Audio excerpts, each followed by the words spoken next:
about a decade ago, I used to throw all these events in New York City. And I would never speak at my events.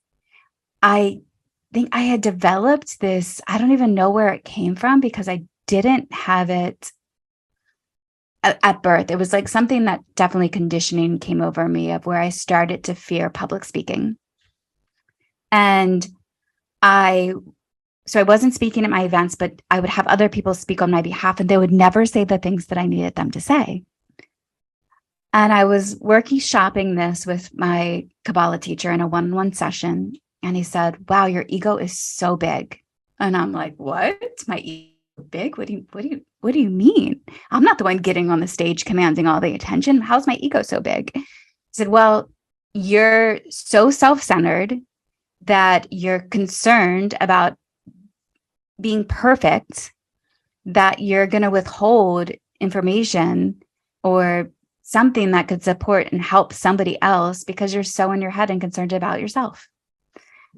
And that moment, I was like, whoa, okay, you're right. Yes. So I overcame that fear pretty quickly. Shortly after that, I actually hosted the first Feminine Weapon Day, which is a yearly event that I do on January 30th.